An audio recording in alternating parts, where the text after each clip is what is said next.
Some stories don't start with fireworks. They begin with a chill that slips under your skin and never quite leaves.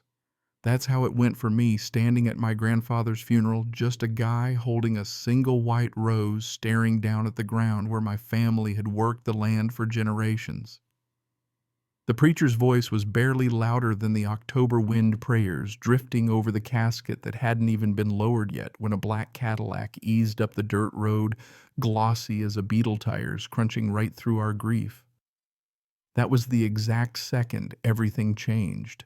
From the passenger door stepped Glinda Thornton, silver hair cut sharp as a scythe, gray suit pressed to perfection, eyes colder than a winter creek. 18 years, running Oak Ridge Meadows HOA, and in all that time, I doubt she ever brought flowers to a funeral. She didn't now.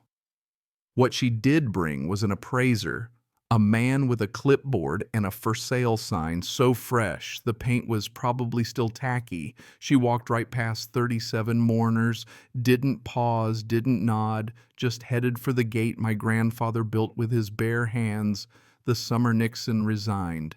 And that right there was the moment I realized some folks don't wait for you to finish saying goodbye before they come for what they want. Glinda planted her sign beside the old mailbox, eyes never leaving the land. The appraisers started measuring.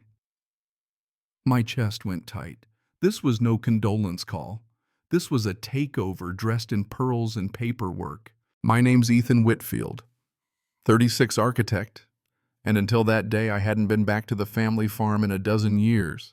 I'd tell you I had my reasons, work, city life, all those empty excuses, but I can't say any of them held up when I stood there in the dirt feeling the past and future twisting together. Grandpa always said he understood.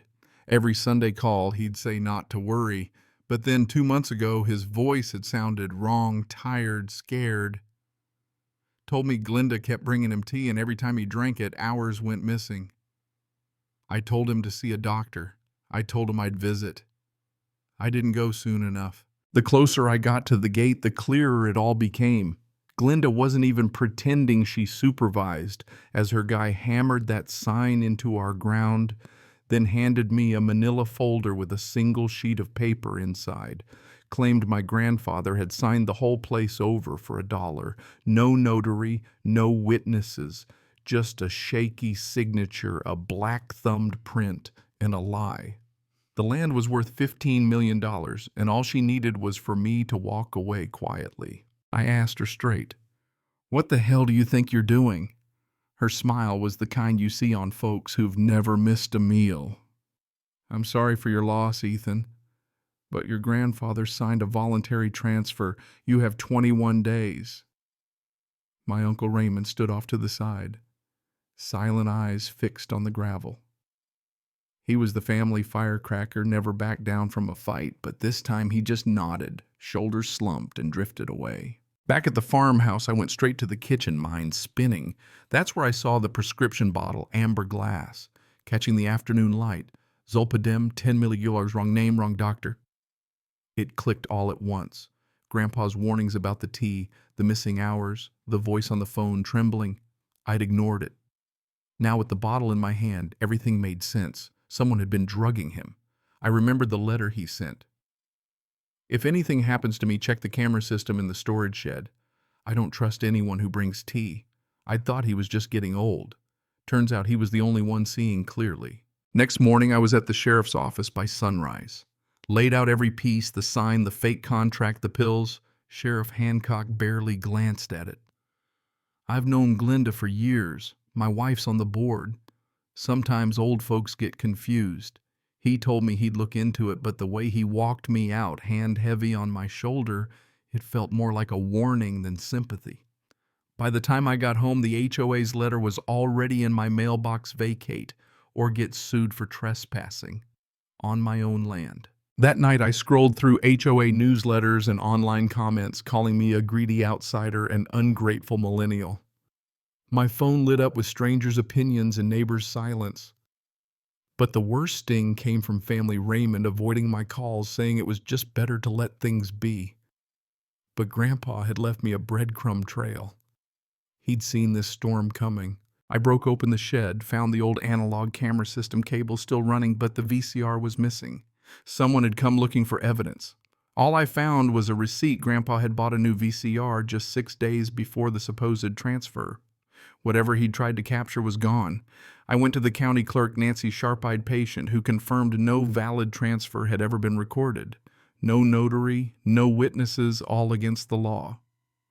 In the library, I pulled Colorado statutes elder exploitation felony territory if I could prove it. Then came the break. Digging through my emails, I found one Grandpa had forwarded by accident, a chain between Glenda and a developer Pinnacle. They'd been planning a $15 million flip, splitting almost $1 million in consulting fees. Glenda's share nearly half for handling the Whitfield property. All they needed was Grandpa's signature by any means. His will, witnessed unambiguous, left everything to me, with strict instructions. Never sell to developers. Keep the land in the family. His handwriting shook, but his mind was clear. Don't trust their papers. The land belongs to us. I followed the cables from the shed, traced them to the root cellar, cold dark, full of canned peaches and secrets. There, behind old feed bags, I found another VCR, 4 tapes, dates scribbled in Grandpa's shaky hand.